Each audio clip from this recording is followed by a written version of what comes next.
Padre, Señor nuestro que vives y reinas, venimos a ti, Padre Santo, un nuevo día para darte gracias con nuestros corazones, Señor, para darte a ti toda la alabanza, toda la honra, la gloria que mereces, y entendiendo que tu misericordia es grande y tu amor inconmensurable, reconociendo la obra que hiciste en la cruz, en el Monte Calvario, y también aceptando, Señor, tu resurrección como algo real, como algo vital en nuestra vida. Porque gracias a ella nosotros fuimos justificados, gracias a ella la deuda fue saldada y el ticket está en nuestra mano. Te damos gracias, Padre Santo, por esta obra tan hermosa que llevaste a cabo y que desgraciadamente el mundo no conoce. El mundo simplemente se basa, se centra en la muerte, en la muerte, en la muerte, y desgraciadamente Cristo sigue en esa cruz. Pero para nosotros, los que entendemos verdaderamente tu palabra, la cruz está vacía y el sepulcro está vacío. Porque tú estás sentado, Padre Santo, a la diestra del poder en las alturas. Y estás sentado, Señor, hasta que tu obra sea completa en esta tierra, hasta que todos los que has salvado con tu preciosa sangre vengan a ti en arrepentimiento y fe. Entonces se completará la obra, se completará el cuerpo de Cristo y vendrás en las nubes del cielo con poder y con gloria para cambiar este cuerpo de muerte, este cuerpo de pena, este cuerpo de humillación. Lo cambiarás en cuerpo de gloria para que sea igual a tu semejanza. Y es con ese anhelo, Señor, con el que domingo tras domingo, día tras día predicamos el Evangelio de la salvación. Día tras día queremos volver a gritar en nuestros corazones: el Señor resucitó y nuestra justificación se llevó a cabo. Ahora, Señor, solo falta una cosa: que seamos glorificados juntamente con Cristo, para que juntamente con Cristo podamos vivir en las moradas celestiales por los siglos de los siglos. Ayúdanos, Padre Santo, para que podamos comprender perfectamente esta obra. Danos un corazón de sabiduría. Danos un corazón, Señor, propicio, un corazón preparado y dispuesto para dar la vida, que es lo que nos pides, Señor. Te pedimos, Padre Santo, por nuestros hermanos. Te pedimos, Padre Santo, por las iglesias que se están levantando en España, un país que necesita el verdadero Evangelio, porque durante siglos el Evangelio ha sido mutilado, ha sido tergiversado, ha sido cambiado. Te pedimos, Señor, que nos ayudes a comprender la magnitud, que nos ayudes a comprender la grandeza de tu gloria, para que en los siglos venideros no haya otro nombre que sea glorificado sino el tuyo, Señor. Que sea de esta manera, Señor, te pedimos. Y si todavía hay aquí algún alma que no ha recibido verdaderamente el Evangelio de la salvación, si todavía hay alguien que todavía no ha nacido de nuevo, Señor, hoy es un buen día. Hoy es un buen día. Ayuda para que hoy nazca alguien en este lugar. Toca corazones, Señor, convierte las almas para que vengan de las tinieblas a la luz, para que vengan de la muerte a la vida. Te queremos pedir, Señor, este precioso tiempo que tú nos vas a dar, lo dejamos en tus preciosas manos, orando en el nombre de Cristo Jesús. Amén y amén. Bueno, vamos a buscar en nuestras Biblias, por favor, abrimos estas hermosas páginas y vamos a ir a 1 Corintios capítulo 15. 1 Corintios capítulo 15.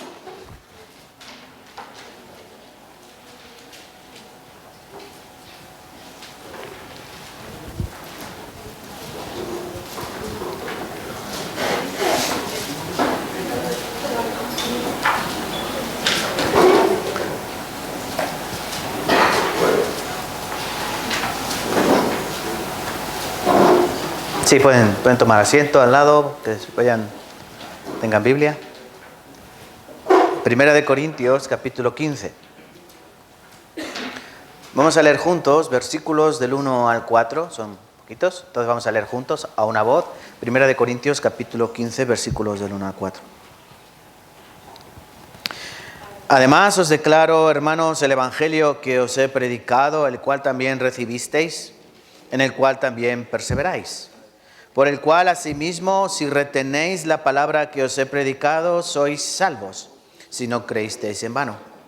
Porque primeramente os he enseñado lo que asimismo recibí, que Cristo murió por nuestros pecados conforme a las Escrituras, y que fue sepultado y que resucitó al tercer día conforme a las Escrituras.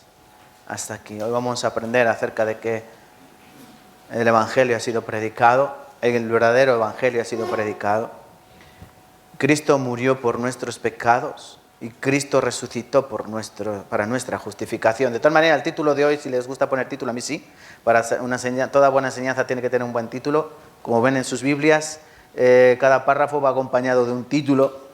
Es importante saber el tema que trata. Hoy el tema es: murió por nuestros pecados, resucitó para nuestra justificación. Resucitó para nuestra justificación. Hay que entender muy bien esto.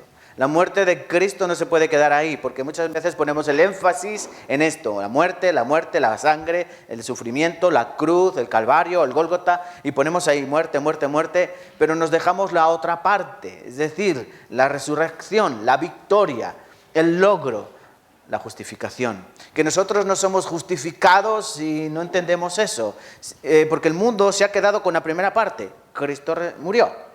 Estos días, Semana Santa, se celebra mucho eso, ¿no? Cristo murió, Cristo murió. Las procesiones todas van con Cristo crucificado, Cristo crucificado. Pero Cristo resucitó.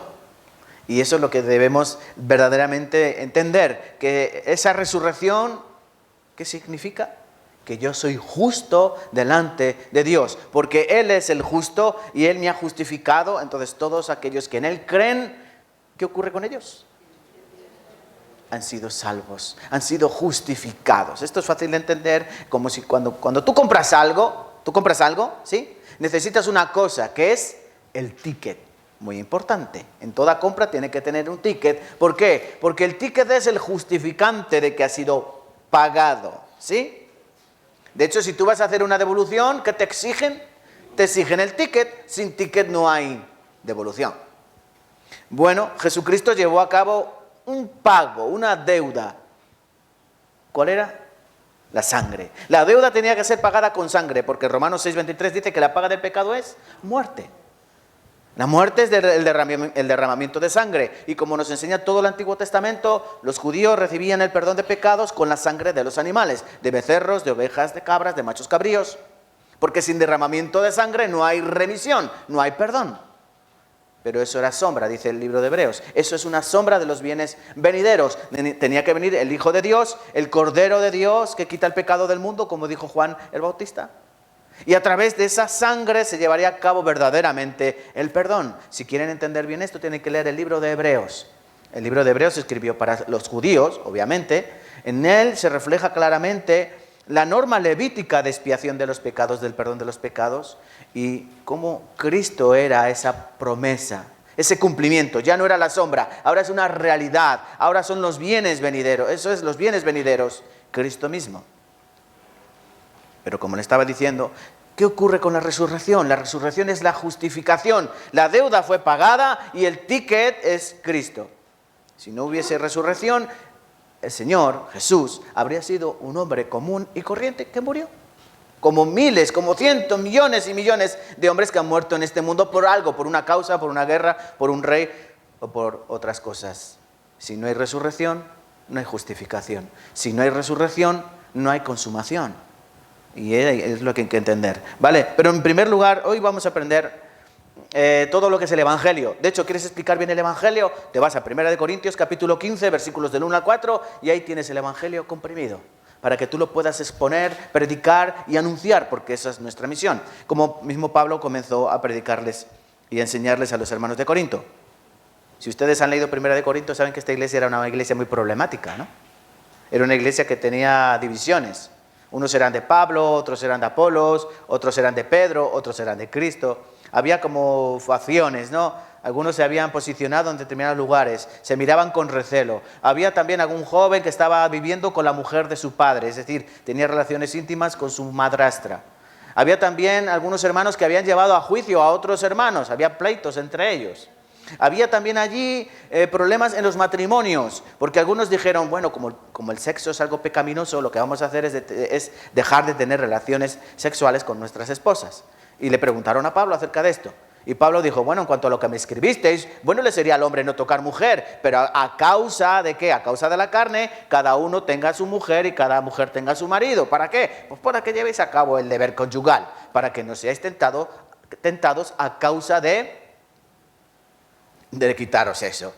Dios creó el sexo para que en el matrimonio fuese utilizado preciosamente, ¿no? Pero no es bueno el que diga el hombre, ahora no voy a tocar a mi mujer, ahora voy a llevar una vida de celibato. No, ¿por qué? Porque vas a ser tentado y vas a caer. Entonces Pablo dice, no, eso no es correcto, cada uno debe cumplir el deber conyugal. Entonces tenéis que ir correctamente en el matrimonio. Luego había otros que comían carne sacrificada a los ídolos. Luego había otros que en la iglesia se congregaban, ¿para qué? Para comer pan y beber vino, de tal manera que algunos incluso se emborrachaban. ¿Y qué ocurrió? Dice Pablo, que algunos murieron por ese pecado, por ir a la iglesia simplemente a comer pan y a beber vino. Bueno, era una iglesia, imagínense, ¿no? Había otros que, bueno, todos hablaban en lenguas, era una iglesia súper espiritual. El capítulo 12 habla de los dones espirituales y luego el capítulo 14 habla del don de lenguas específicamente. Y Pablo dice, ¿no os dais cuenta que si alguien pasa a vuestra iglesia y ve a todo el mundo hablando en lenguas, ¿no van a pensar que estáis locos? Y no van a querer ir allí, porque van a pensar que estáis mal de la cabeza. Entonces, si hay don de lenguas, que haya un intérprete de lenguas, si no, callar o no callar, ¿sí? Eso ocurre hoy también, ¿no? Cuando vamos a una iglesia pentecostal y ven que hay mucha gente habla en lenguas, y ¿qué ocurre? Que la gente se asusta, ¿no? Dicen, wow, ¿qué ocurre? ¿No? Bien, hermanos, vemos que esa iglesia compleja, complicada, como pienso que son todas las iglesias, complejas, complicadas, no llena de personas perfectas, sino llena de personas imperfectas, cada uno con nuestras debilidades, cada uno con nuestros defectos, pero que el Señor y Pablo mismo los considera como hermanos. Y aquí dice el capítulo 15, comenzando a explicarles el tema de la resurrección de Cristo, porque esta es la esperanza que todo cristiano debe tener, que nosotros también seremos resucitados juntamente con Cristo.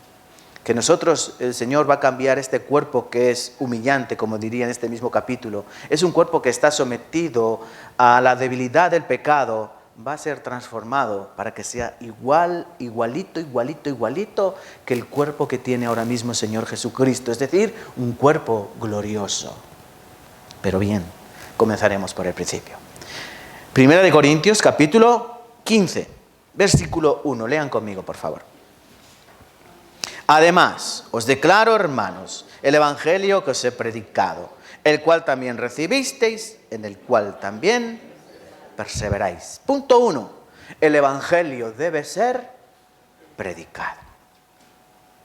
El evangelio debe ser predicado.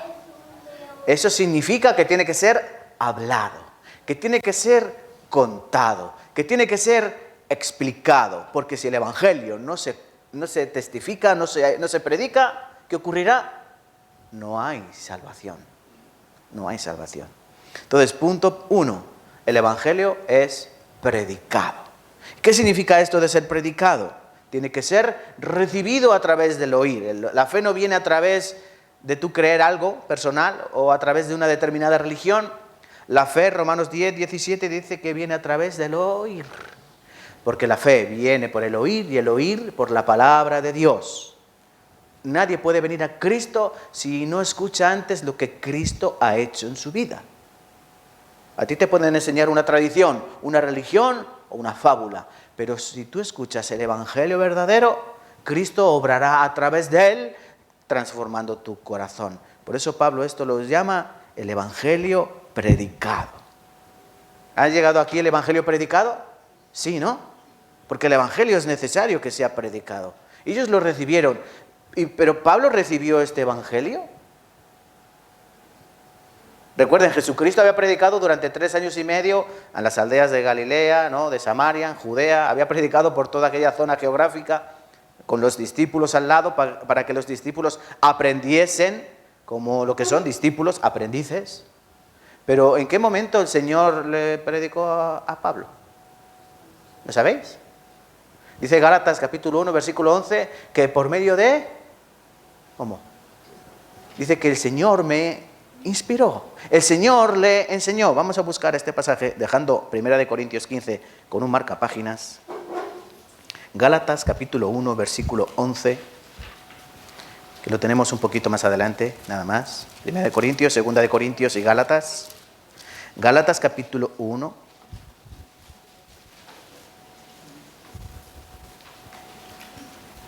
Miren lo que dice Pablo a los hermanos de Galacia.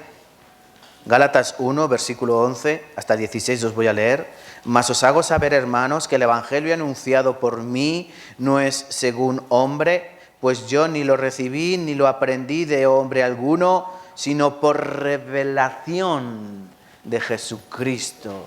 El Señor reveló a Jesucristo el evangelio, porque Pablo no estuvo 3 años y medio con el Señor. Pablo no escuchó a Pedro predicar el evangelio, no escuchó a ninguno de los discípulos, sino que el evangelio le fue revelado. Por eso más adelante diría él, a causa de las múltiples revelaciones que él recibió, dijo, a mí no me conviene gloriarme. ¿Pablo tenía por qué gloriarse? Sí, porque le fueron reveladas muchas cosas, particularmente a él. Pero dice, no me voy a gloriar en esto, aunque tenía en qué gloriarse. Continúa diciendo el versículo 13, porque ya habéis oído acerca de mi conducta en otro tiempo en el judaísmo, que perseguía sobremanera a la iglesia de Dios y la asolaba. Y en el judaísmo aventajaba a muchos de mis contemporáneos en mi nación, siendo mucho más celoso de las tradiciones de mis padres. Pero cuando agradó a Dios, subraya eso, cuando agradó a Dios, me apartó desde el vientre de mi madre y me llamó por su gracia, revelar a su Hijo en mí, para que yo le predicase entre los gentiles. Y no consulté enseguida con carne y con sangre. Él no fue luego a Pedro enseguida a preguntarle, oye, esto es verdad, esto es mentira. No fue a predicar a los discípulos, porque él sabía que lo que había recibido del Señor, lo había recibido. Pero hermanos, lo que tenemos que entender es que el evangelio tiene que ser predicado. Y Pablo fue a predicar a todos los lugares y lo primero que llevaba en sus labios era Cristo, Cristo, Cristo, no otra cosa. Él dice que aquí, dice, yo aventajaba a los judíos de toda mi generación, yo era el mejor, yo era el más listo, yo era el más moral, yo era el más ético. Y así hay muchas personas hoy en día, pensando que son muy religiosos, que conocen mucho la palabra de Dios, que tienen mucha fe, pero si no tienen a Cristo en su corazón, no sirve absolutamente para nada. Estos días viendo televisión y noticias, había así como los ritos que hacen, ¿no?, de Semana Santa en algunos países. Y salían Filipinas. Y en Filipinas hay algunos que se clavan verdaderamente las manos. ¿Los han visto? Se clavan verdaderamente las manos con clavos. Y les dan azotes que sangran de verdad. Y eso a ellos les parece que les acerca a Dios. ¿Pero eso es correcto? Desgraciadamente, si ellos no escuchan el evangelio predicado, si ellos no entienden la salvación en su corazón, no sirve para nada y van camino del infierno. Pensando que ellos van camino al cielo, porque dicen, no, mira, yo como sufro, yo quiero imitar a mi Cristo. Pero ¿comprendes verdaderamente lo que ocurrió en aquel lugar? ¿Comprendes lo que significa la muerte y la resurrección de Cristo? Porque si no lo comprendes, no sirve para nada. El evangelio tiene que ser predicado. Porque todo el que, dice todo, Romanos 10 dice, todo el que clame, ¿no? Todo el que clame al Señor será salvo. Todo aquel que invocare al Señor será salvo. Pero ¿cómo invocarán en aquel en el cual no han oído? ¿Y cómo creerán? ¿Cómo creerán si nadie les predica? Así dice Romanos capítulo 10, ¿verdad? Y dice, ¿cómo predicarán si no fueren enviados? Es decir, hay un ciclo donde unos tienen que ser enviados con el evangelio predicado y otros tienen que escuchar ese evangelio predicado. Pero no basta con escuchar, mi hermano. Tú tienes que escuchar, recibir y entender, porque esa es la clave del evangelio predicado. No vale simplemente con el oír, hay que recibir y hay que entender. Porque mucha gente escucha la palabra de Dios, pero no todos pueden entender la palabra de Dios. ¿Saben por qué? Porque no depende del que quiere ni del que corre, sino de Dios que tiene misericordia. Dios solo puede hacerte entender, como dice aquí Pablo, dice en el versículo 15 de Gálatas 1, pero cuando agradó a Dios, se trata de cuando Dios quiere, literalmente, cuando a Dios le da la gana, porque es voluntad de Dios. Cuando nosotros venimos a este mundo en arrepentimiento y fe, cuando Dios quiere, de su voluntad. Así dice San Juan capítulo 1, ¿no? ¿Quiénes son los hijos de Dios? ¿Los que vienen por voluntad de carne, voluntad de sangre o voluntad de varón? No. Los que son hijos de Dios, los que nacen según la voluntad de Dios. ¿Tu hijo cuándo vino? ¿Tus hijos cuándo vienen? Cuando tu voluntad, pones de tu voluntad, ¿no? ¿O no? Bueno, relativamente. Los hijos de Dios nacen según la voluntad de Dios. ¿Pero cómo nacen? Con el Evangelio predicado. Predicado, escuchado y, muy importante, entendido. Os voy a leer Colosenses capítulo 1, versículo 4 y 5. Colosenses, no hace falta que busquen, les leo yo. Colosenses capítulo 1, versículo 4 y 5.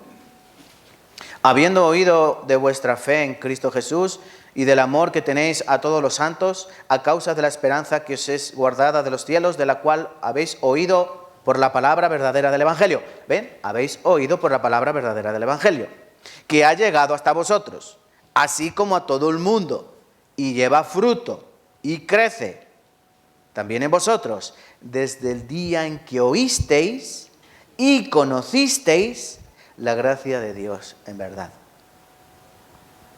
Día en el que oísteis y conocisteis. No es lo mismo oír que entender, porque muchas personas oyen el Evangelio, pero ¿qué ocurre? Que luego no entienden el Evangelio. Leen la Biblia, pero no entienden la Biblia. ¿Por qué? Porque no tienen el Espíritu de Dios. Recuerden, la Biblia es palabra de Dios. Dios es espíritu. La palabra de Dios es una palabra espiritual, que hay que entender de forma espiritual. Si tú no tienes el Espíritu de Dios, la Biblia literalmente te va a sonar a chino. Y no entiendes nada. Hay gente así, ¿no? Viene el domingo, escucha, y a veces no entienden nada. ¿Por qué? No porque porque necesiten más inteligencia o más coeficiente intelectual. No, simplemente porque no tienen ese Espíritu de Dios que discierne la palabra de Dios.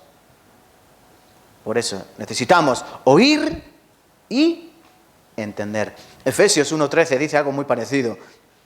Efesios 1:13. En él también vosotros, habiendo oído la palabra de verdad, el evangelio de vuestra salvación, y habiendo creído en él, fuisteis sellados con el Espíritu Santo de la promesa. ¿Ven qué importante? Dice, vosotros, habiendo oído la palabra del evangelio y habiendo creído, entonces eres sellado con el Espíritu de Dios. No simplemente se trata de oír, sino se trata de oír y comprender, entender, creer.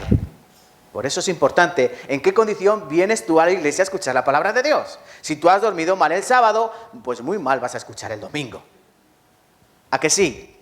Claro. Si te has acostado a la 1, a las 2, a las 3 de la madrugada, vas a venir el domingo a la iglesia y ¿qué va a ocurrir? Pues que tú vas a caer en los brazos de Morfeo y te vas a dormir.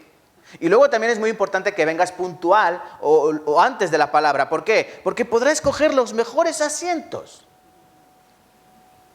y sentarte en las posiciones de delante. ¿Por qué? Porque en el lugar que está cerca de la palabra, no porque estén cerca de mí, sino que están cerca de la palabra, ¿cómo llegará la palabra? Muchísimo mejor.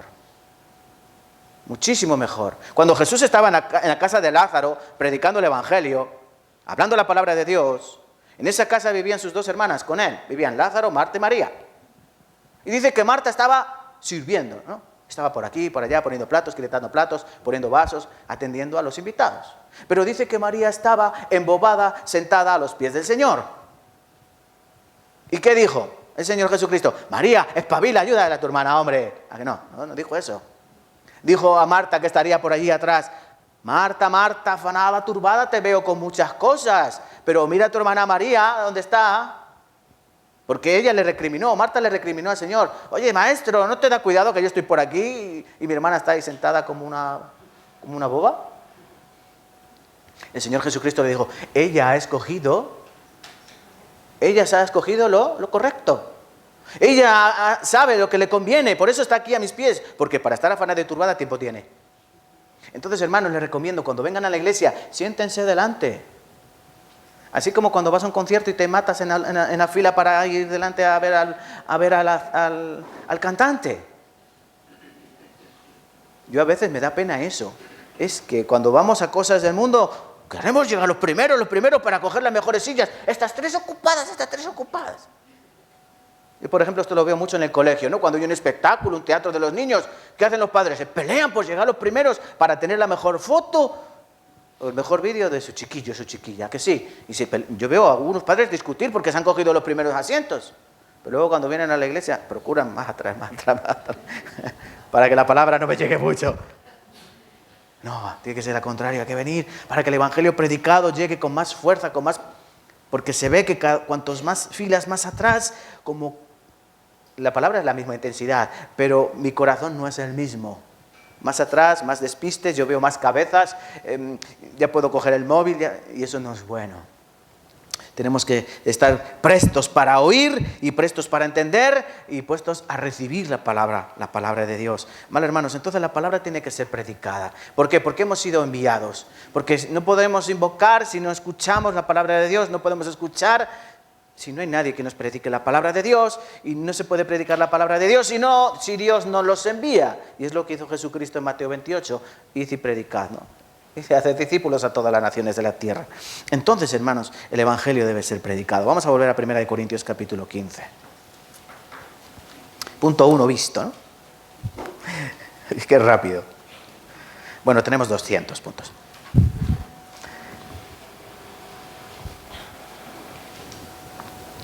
Primera de Corintios capítulo 15. Os vuelvo a leer brevemente versículo 1. Además os declaro, hermanos, el evangelio que os he predicado, el cual también recibisteis, en el cual también perseveráis. Ellos lo recibieron porque Pablo lo recibió por revelación y él lo fue compartiendo. Ya saben, si no se predica el evangelio, no puede haber salvación. Una iglesia que no predica el evangelio es una iglesia que no salva. Es una iglesia que no sirve para nada. Y ahora vamos a ver otra cosa muy importante, versículo 2. Dice el versículo 2, por lo cual, asimismo, si retenéis la palabra que os he predicado, sois salvos si no creísteis en vano. Párense ahí y vamos a reflexionar ahora en esto. ¿Se puede creer en vano? Yes. Sí. ¿Se puede creer en vano? Creer en vano significa creer para nada. De hecho, Santiago 2 dice que los demonios creen y tiemblan. ¿El diablo será ateo? El diablo no es ateo, ¿no? ¿El diablo cree en Dios? Claro. Y a mí me hace gracia muchas veces cuando intentas predicar el evangelio y las personas te dicen, no, si yo creo en Dios. Vale, bien. Y piensan que por creer en Dios ya está todo hecho. No, si yo creo en Dios. ¿Vale? Y los demonios también creen en Dios. Y tiemblan. Tiemblan ante el juicio que saben que les espera, porque ellos no son ajenos a la voluntad de Dios para con los diablos, para con los demonios y para con Satanás. ¿Satanás sabrá que le esperan 1000 años encarcelado, según Apocalipsis? ¿Satanás lo sabe? Claro que lo sabe. Por eso sabe, dice la palabra, que conociendo que le queda poco tiempo, ¿qué hará? En los últimos tiempos, dice que él vendrá con toda su energía, ¿a qué? Primero a los cristianos a hacerlos inútiles y entibiezar, se puede decir, meter tibieza en su corazón. Y al mundo pues apartarlo lo más posible del evangelio verdadero, llevándolos a doctrinas de demonios. ¿Doctrinas de demonios? Sí, hay doctrinas de demonios. ¿Cuál es la doctrina de demonios? La mejor doctrina de demonio es predicar el evangelio a medias, para que no sirva para nada. Porque el evangelio que se predica ahora es un evangelio a medias. Se predica la muerte de Cristo. Cristo murió por todos nuestros pecados. Eso se dice, ¿no? Por eso se celebra la Navidad. Pero ¿qué ocurre? Que si tú mueres, ¿dónde vas? ¿Al cielo o al infierno? Al infierno, yo voy al infierno. Pero Cristo murió por todos los pecados. Sí, pero tú si mueres, ¿dónde vas? Al infierno, al infierno. Entonces, ¿qué ocurre? No hay entendimiento correcto. Ese es el evangelio, ese es un triunfo de Satanás. Si tú cometes pecado, tú vas al infierno. Algunas iglesias cristianas enseñan esto. Tu salvación la puedes perder. Hoy eres hijo de Dios, pero si tú cometes pecado, ya eres hijo de Satanás y vas al infierno. Entonces tienes que vivir una vida perfecta y tienes que vivir con temor y con temblor. Así te dicen, no. Y tú cometes pecado, ¿y qué haces? Y te sientes mal. Ay, he perdido mi salvación otra vez. ¿Y ahora qué hago? Me aparto del Señor porque no soy digno. Y muchas personas se apartan del cristianismo pensando que cometen pecados, pierden su salvación. ¿Es una iglesia correcta, una iglesia que predica la pérdida de la salvación? No. Están enseñando que la muerte de Cristo no es suficiente, que necesita algo más, que necesita un plus. Es mi aporte, mi justicia, mi vida cristiana correcta, perfecta. Y si no, al infierno. ¿Ven? Esa es doctrina de demonios. ¿Qué les apartó a los hermanos de la iglesia de Gálatas, de Galacia? ¿Saben lo que les apartó? Si ustedes han leído esa carta, Pablo les dice, estoy admirado de que tan pronto os hayáis apartado del Evangelio. Y no es que haya otro Evangelio, sino que algunos os han extraviado. Y Pablo dijo, pero tan necios sois, tan tontos sois, que habiendo empezado por el Espíritu vais a acabar por la carne. ¿Saben qué enseñaban allí? ¿Qué había ocurrido en esa iglesia? Había empezado a predicarse el Evangelio. El Evangelio correcto, sí. Pero ¿qué ocurrió? Que luego entraron judíos, judaizantes, que decían, vale, sí, Cristo murió por nuestros pecados, sí, está todo perdonado, pero hay que seguir circuncidándose, ¿eh? Hay que seguir cortando la piel del prepucio de los chicos, ¿vale? Que hay que seguir guardando el sábado, el día de reposo, ¿eh? Oye, que hay que seguir dando el diezmo, ¿eh? Que hay que seguir guardando las normas de lavarse las manos antes de cada comida, lavarse las manos después de la comida. Hay que guardar las leyes, las tradiciones. Pero Pablo que dice, no. Eso no es así. Eso no es así. Eso es volver a los viejos rudimentos a los que estábamos acostumbrados o viciados. Esto es como si un cristiano, como yo era antes, un cristiano católico, vengo a Cristo en arrepentimiento de fe, entiendo que Él ha perdonado mis pecados, acepto la salvación, pero ¿qué hago? Voy a confesarle los pecados otra vez al sacerdote, o les digo a mis hijas que tienen que hacer la comunión o la confirmación. Estoy volviendo a los viejos rudimentos, las tradiciones que me han enseñado, pero eso no sirve para nada. Eso es lo que Pablo quería hacerles saber a los Gálatas. Oye, pero ¿por qué se recibe la fe? Dice en el capítulo 3. ¿Por qué viene la fe? ¿Por las obras de la ley o por el oír con fe? Pablo dice, no viene por las obras de la ley, porque por las obras de la ley ningún hombre puede ser justificado para con Dios. Es el escuchar con fe lo que salva a las personas. ¿Se puede creer en vano? Sí. Hay personas que creen en vano. Creer en vano significa creer para nada. Muchas personas hoy en día creen con esta vanidad. Creen, ven cosas, se emocionan, lloran, pero ¿para qué les sirve? No les sirve para nada, porque no van acompañadas de fruto. No va acompañada de evidencia. Estas plantas, ¿para qué sirven? Para nada. Decoran, simplemente decoran. Pero ¿tienen polen? No. ¿Se pueden reproducir? No. ¿Huelen? No. Mejor, así no dan alergia. Simplemente adornan. Pero cuando ya nos cansamos de ella, ¿a dónde van? A la basura. Desgraciadamente hay cristianos así. Van a la iglesia, la decoran, se lucen, porque vienen bien vestidos, no vienen en chándal ni en pijama. Pero ¿qué ocurre? No huelen a cristianos. No huelen, no hay olor a Cristo. Sí, vienen bien vestidos, vienen así, decorados, pero no hay olor, no hay obra, no hay perfume de sacrificio, no hay perfume de sufrimiento, no hay perfume de santificación. ¿Y qué ocurrirá? Claro, tampoco se multiplican, no predican el Evangelio. No hay polen, no hay multiplicación, no hay nada. Simplemente están. Y cuando llegue su tiempo, ¿qué pasará? Son desechados. O incluso se marchan de la iglesia, ¿no? Y como dice la palabra, salieron de nosotros porque no eran de nosotros. Entonces, cuidado con no creer en vano. Es una advertencia del Señor. Es una advertencia aquí de Pablo, cuidado, porque se puede creer en vano. Miren lo que ocurrió también en esta iglesia de Corinto. Capítulo 15 lo tenemos, ¿verdad? Miren lo que dice el versículo 12. Pero si se predica a Cristo que resucitó de los muertos, ¿cómo dicen algunos entre vosotros que no hay resurrección de los muertos? Miren, hay que añadir una cosa más en esta iglesia. Algunos pensaban que la resurrección no era verdad, no había resurrección de los muertos. ¿No? Si no hay, tampoco hay, dice versículo 13, porque si no hay resurrección de muertos, tampoco Cristo resucitó. Y si Cristo no resucitó, vana entonces es nuestra predicación, vana es también vuestra fe. Y somos hallados falsos testigos de Dios porque hemos testificado de Dios que Él resucitó a Cristo, al cual no resucitó. Si en verdad los muertos no resucitan, porque si los muertos no resucitan, tampoco Cristo resucitó. Y si Cristo no resucitó, vuestra fe es vana, aún estáis muertos en vuestros pecados. Entonces también los que durmieron en Cristo perecieron. Y si en esta vida solamente esperamos en Cristo, somos los más dignos de pena, de conmiseración de todos los hombres. Parece un trabalenguas, ¿no?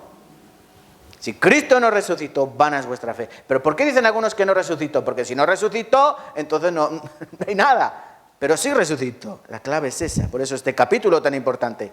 Cuidado, no crean en vano. Porque también puedes creer en vano si no tienes la esperanza en la resurrección, en tu resurrección. ¿Tú crees que tú vas a resucitar? Esa es nuestra esperanza. De esa manera termina este capítulo, dando aliento a los cristianos de que el Señor cambiará este cuerpo. Pero algunos cristianos viven como si este mundo fuese lo único que hay, proveyendo para las cosas de la carne y viviendo para sus deleites y no proveyendo para el espíritu. Eso es como no creer en la resurrección. Pero según la palabra, nosotros ya hemos sido resucitados con Cristo. Y juntamente con Cristo hemos sido sentados en los lugares celestiales. Eso dice Efesios capítulo 2, no lo digo yo. Entonces hay que entender, por favor, no crean en vano. Tienen que creer con fruto, tienen que creer de verdad, ¿vale? Porque este es verdaderamente el contenido del Evangelio. Y ahora vamos a entrar ya en el meollo de la cuestión, porque recuerden, hoy vamos a aprender, Cristo murió por nuestros pecados y Cristo resucitó para nuestra justificación. En el capítulo 15 seguimos ahí, ¿verdad? Versículo 3. Porque primeramente os he enseñado lo que asimismo recibí, que Cristo murió por nuestros pecados conforme a las Escrituras. ¿Por qué murió Cristo? Cristo murió por nuestros pecados. Nuestros pecados. Nuestros pecados. Eso te lo tienes que clavar a fuego en tu corazón. Nuestros pecados. Nuestros pecados, no sus pecados o tus pecados o los de este. Los pecados de este que es un vil pecador. Cristo murió por nuestros, grupo general, todos los pecados del mundo. Vamos a Isaías capítulo 53. Dejamos el marcapáginas y vamos a Isaías 53. Texto, podríamos decir, por referencia, eminencia, texto sublime, aunque permítanme que vamos a empezar desde el 52, versículo 13 al 15. Quiero recordarles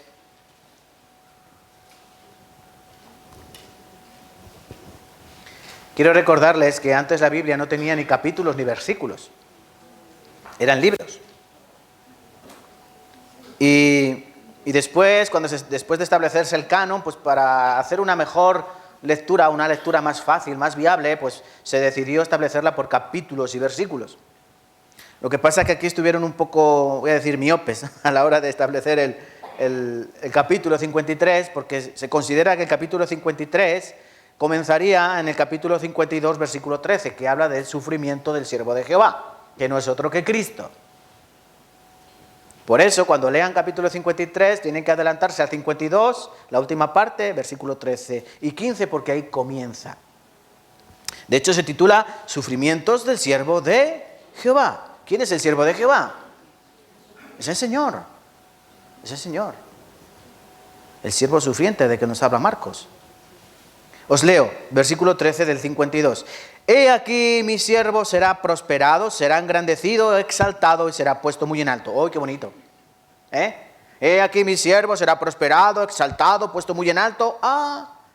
¿Cómo se asombraron de ti muchos? De tal manera fue desfigurado de los hombres su parecer. Bueno, ya no es tan bonito.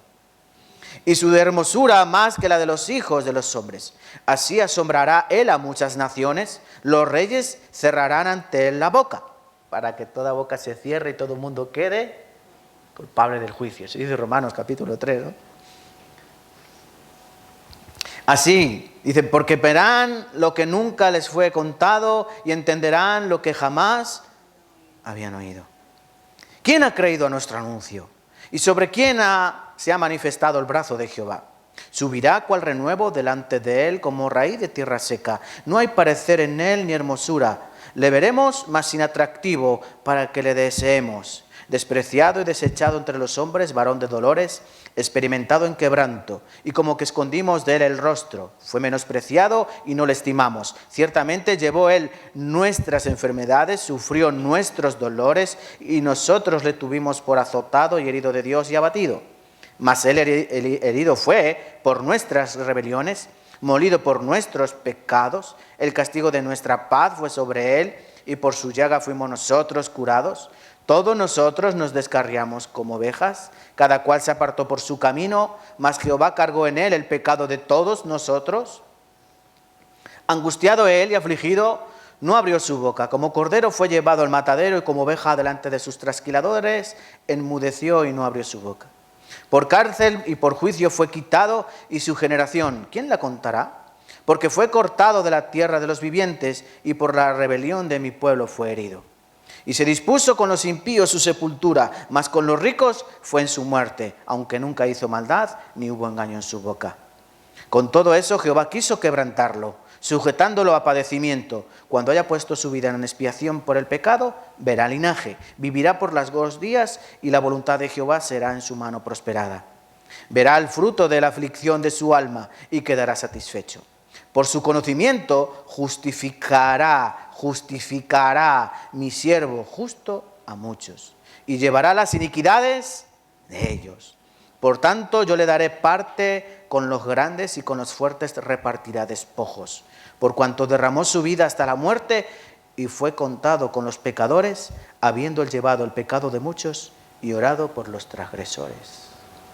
Un texto de aproximadamente 750 años antes de Cristo, que expone con tal esplendidez la verdad de Cristo.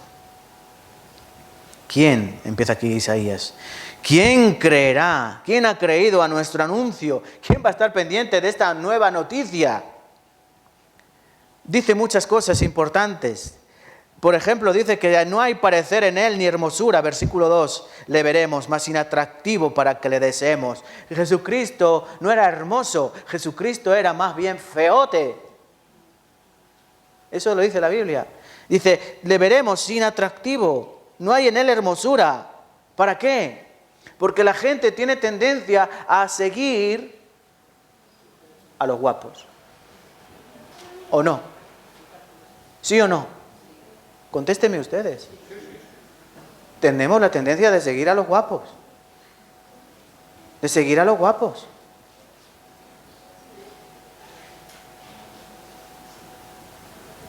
Porque tenemos los ojos dañados. Nuestros ojos están entenebrecidos. Preferimos a un Pedro Sánchez, ¿verdad? Parece un salvavidas de piscina o de playa. Si lo ponemos al lado de Pancho Villa, pues... A todos les gusta seguir lo hermoso, lo bello. Pero Cristo dice que no era hermoso, no tenía hermosura. ¿Para qué? Para que le deseemos. Porque lo que había en él era muchísimo más hermoso. Jesucristo, ¿cómo vendría a este mundo? Si nació en un pesebre donde comían los bueyes y la mula, entre excremento de animales de carga. No había posada para él, no había un lugar para que su madre pariera en él. Un lugar prestado, un porche, ¿no? Una cuadra. Él vivió una vida humilde, como hijo del carpintero. ¿No es este Jesús, el hijo de María, que es su padre José, el carpintero? Sus hermanos están aquí entre nosotros.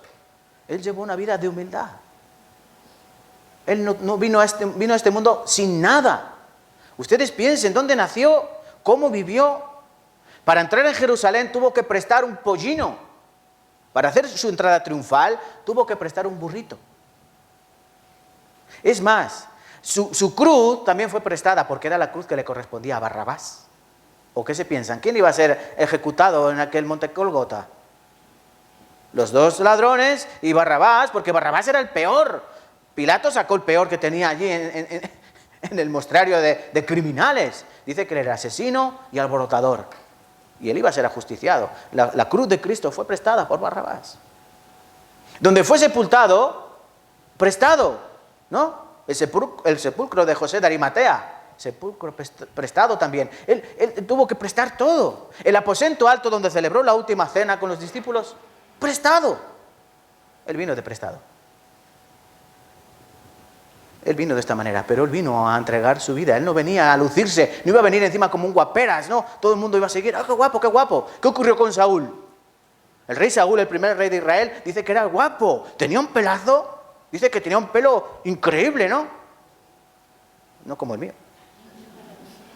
Dice que se lo tenía que cortar de en cuando porque le crecía muchísimo. Y encima era alto, ¿no? Dice que a todos al más alto de Israel le sacaba una cabeza, imagínate. Así alto, cachas, fuerte, con un pelazo. Ese pelo luego le hizo una mala jugada, ¿verdad? Bueno, mire. Si nosotros seguimos a los ojos, ¿qué ocurrirá? Que nos vamos a confundir. El Señor no es hermoso por fuera. El Señor es hermoso por dentro. ¿Saben quién va a ser hermoso? El anticristo.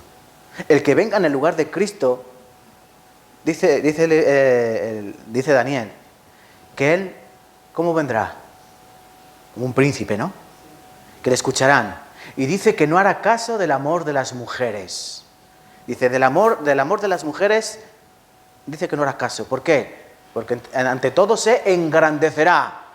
Y Cristo advirtió a los judíos, a mí no me recibíais, pero a otro que viene en su propio nombre, a este recibiréis.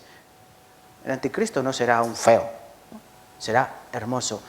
¿Cómo se llama Satanás? Lucifer, ¿no? O Lucero. Oh, querubín protector. Dice, tú eres el más hermoso. Satanás era el ángel más hermoso. Y como era el más hermoso, ¿qué le pasó? Que se hinchó cual palomo en el palomar. Se vino arriba. Ah, soy el más hermoso, el sublime. Ah, ¿qué voy a hacer ahora? Como dice Isaías 14. Ah, voy a subir al trono de Dios. Y me voy a sentar como Dios, haciéndome pasar por Dios. Y su hijo, ¿cómo vendrá? Porque el anticristo sería como el representante de Satanás, ¿no? El hijo de Satanás, con hermosura. Pero Cristo es sin hermosura. Luego dice el versículo 50, capítulo 53, versículo 3. Despreciado, desechado entre los hombres, varón de dolores, experimentado en quebranto. ¿Cómo no va a ser varón de dolores, experimentado en quebranto? Miren, la cruz fue la guinda del pastel, pero él llevó toda una vida de dolor y de quebranto. ¿Entiende esto? Como dice Pablo en los Filipenses, dice, él era igual a Dios. ¿Y qué hizo? Que se humilló a sí mismo y tomó un cuerpo humano. ¿Tú te imaginas a Dios tomando un cuerpo humano? Es como si tú pudieses tomar un cuerpo de cucaracha, o de gusano, de lombriz de tierra. ¿Qué? ¿Te gustaría? Pues es lo que hizo el Señor, dejar su trono para venir a la tierra y para tomar un cuerpo de humillación. Sometido al cansancio, al hambre, al frío, al calor. Sometido a las inclemencias de esta debilidad. Y eso por nosotros. Aquí continuamente dice nuestros. Capítulo 53, versículo 4. Ciertamente llevó nuestras enfermedades, sufrió nuestros dolores, y nosotros le tuvimos por azotado, herido de Dios y abatido. Él herido fue por nuestras rebeliones, molido por nuestros pecados. El castigo de nuestra paz fue sobre él, y por su llaga fuimos nosotros curados. ¿Te estás dando cuenta? Nosotros, nosotros, nosotros. Está diciendo, nuestro castigo, nuestra herida, nuestros pecados, ¿ves? Herido por nuestras rebeliones, molido por nuestros pecados. El castigo de nuestra paz, para yo estar en paz con Dios, lo llevó Él. Por su llaga, por su herida, nosotros fuimos sanados. Versículo 6. Todos nosotros nos descarriamos. Mira, en lugar de apoyarle, ¿qué hicimos? Nos descarriamos con ovejas. Cada uno se aparta por su camino. Pero Jehová cargó en él el pecado de todos nosotros. ¿Qué hizo Dios? Cargó los pecados del mundo en su propio Hijo. Angustiado él y afligido, no abrió su boca, como cordero fue llevado al matadero, y como oveja delante de sus trasquiladores enmudeció y no abrió su boca. Este es Cristo. Este es Cristo. El que es llevado al matadero sin culpa por tus rebeliones, tus pecados, tu lepra espiritual y mí, obviamente. Esta es la realidad del Evangelio, que Cristo murió por los pecados. ¿Cómo murió Cristo? Vamos a Salmos capítulo 22, por ejemplo. Salmos 22. Un salmo de David, del rey David.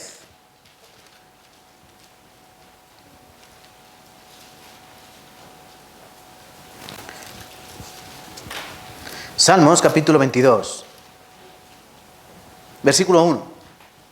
Dios mío, ¿por qué me has desamparado? ¿Por qué están tan lejos de mí tu salvación? De mí la salvación y de las palabras de mi clamor. ¿Te suena de algo esto? Dios mío, ¿por qué me has desamparado? Mateo 27 aparece, no, Cristo en la cruz. Eli, Eli, lama sabactani. Dios mío, ¿por qué me has desamparado? En ese momento el Hijo de Dios había sido desamparado. Dice que hubo oscuridad en la tierra, hubo tinieblas en la tierra. El sol se oscureció, no había luz. ¿Qué hora era? A la sexta hora eran las 12 de la mañana, 12 del mediodía. Cuando el sol está en todo su cenit, hubo tinieblas en la tierra. Se puede decir que el infierno se evidenció en la tierra. ¿Qué son las tinieblas? Las tinieblas es el infierno. Cristo dijo a los pecadores, ¿no? Cuando dice, a este echadlo a las tinieblas de afuera, allí será el lloro y el crujir de dientes, refiriéndose al infierno. Bueno, desde las 12 del mediodía hasta las 3 de la tarde hubo tinieblas en esa tierra. ¿Qué ocurrió? En ese momento el Creador Dios, Jehová de los ejércitos, cargó el pecado de toda la humanidad, desde el primer hombre, Adán, hasta el último, se llame como se llame. Todo ese pecado lo cargó en su propio Hijo. Cristo, la noche anterior había clamado, Padre, si es posible que este cáliz pase de mí, pero no sea mi voluntad sino la tuya. Así oró 3 veces. El cáliz que representaba, él conocía las Escrituras, el cáliz representa la ira de Dios. En Apocalipsis aparece también las 7 copas de la ira que Dios derramará sobre las naciones, ¿no? Porque la ira de Dios está en cáliz, en copas, es algo simbólico, ¿vale? Dios no tiene iras en copas, sino que representa que Dios lo va a dar así, de esta manera. Bueno, Dios iba a derramar toda su ira en su propio Hijo. ¿Qué te parece? La ira de Dios, no tu ira. Porque tu ira sabemos cómo es. Si pareces un león, pero luego nada, luego te quedas como la gaseosa, ¿no? Pero tú imagínate cómo es la ira de Dios. Pues la ira de Dios fue derramado sobre su propio Hijo. Porque por esto clamó Cristo. Eli, Eli, lama sabactani. Dios mío, ¿por qué me has desamparado? En ese momento la Trinidad se rompió. Toda la eternidad, Padre, Hijo, Espíritu Santo, habían estado en armonía, hasta un momento, en la cruz, en el Monte Calvario, desde las 12 del mediodía a las 3 de la tarde. Esa armonía se rompió. El Padre miró para un lado, el Espíritu no quiso ni mirar. Y el Hijo, solo. ¿Por qué? Porque Él tenía que beber la ira de Dios hasta la mistura, hasta los pozos. Tenía que sufrir todo el castigo de Dios. Tenía que recibir el infierno en su espíritu. Recuerden, Cristo no temía por el látigo, porque algunos malinterpretan cuando dice que sudaba gotas de sangre. No era, ay, que me van a crucificar, que me van a meter un clavo por las muñecas y me van a clavar una corona de espinas. No, eso no atemorizaba al Señor Jesucristo. El Señor lo que no quería era recibir la ira de su amado Padre. Porque el clavo es el clavo. El látigo es látigo. La espina es espina. Y dañan el cuerpo. Pero el alma no pueden destruir. Pero la ira de Dios, ¿saben qué ocurre? Que nunca la hemos recibido. Por eso no sabemos lo que es. Pero hay un hombre, Lucas 16, que murió y fue llevado a un lugar de tormento. Y clamó, Padre Abraham, ten misericordia de mí porque estoy atormentado en esta llama. Padre Abraham, envía a Lázaro, a mis 5 hermanos, para que no vengan a este lugar de tormento. Demasiado tarde. ¿Por qué Cristo tuvo que llevar la ira de Dios para que no la llevemos nosotros? Para que nosotros no llevemos, no suframos la ira de Dios, porque Dios es un juez justo.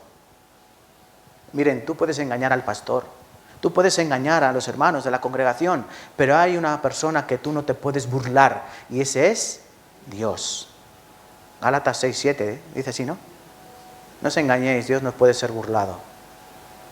Tú no le puedes hacer la jugada a Dios, porque Él ve tu corazón. Entonces entendamos la seriedad de la cruz de Cristo. Versículo 7 de Salmo 22. Todos los que me ven me escarnecen, estiran la boca, menean la cabeza, diciendo, se encomendó a Jehová, líbrele Él, sálvele, puesto que en Él se complacía. Estos son los judíos. Estos son todos los que pasaban. Dice que los romanos le escarnecían. Escarnecer a alguien es literalmente comer su carne.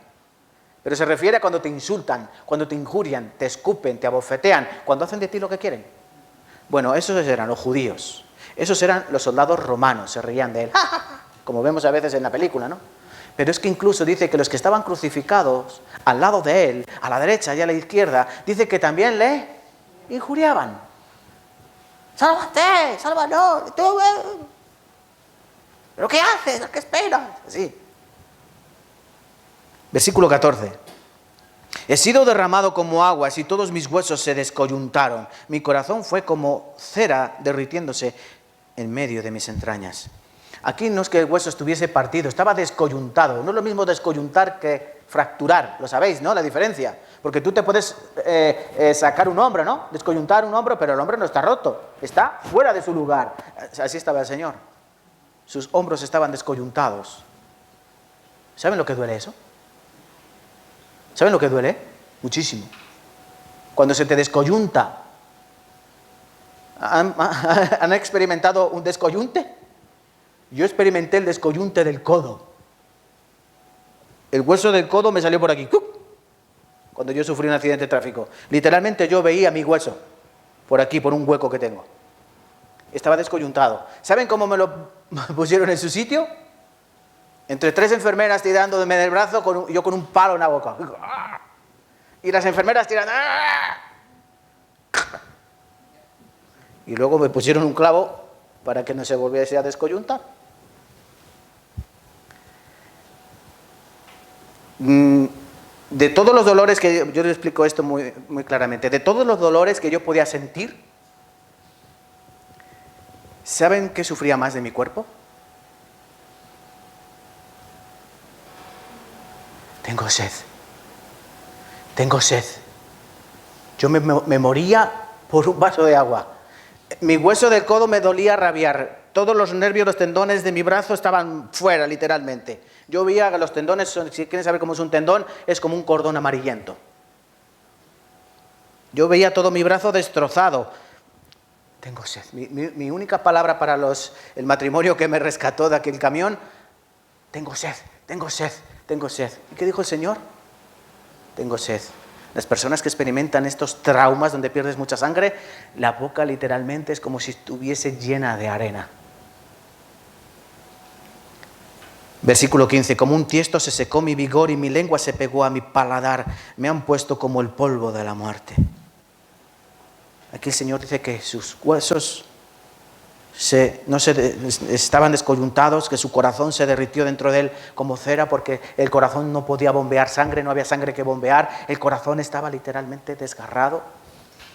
El Señor, una de las frases que dijo en la cruz es, tengo sed. ¿Por qué? ¿Por qué una de las 7 famosas frases de Cristo, una de esas era que aparentemente es tan vacía, como diciendo, tengo sed? ¿No? ¿Se acuerdan de las 7 frases de Cristo en la cruz?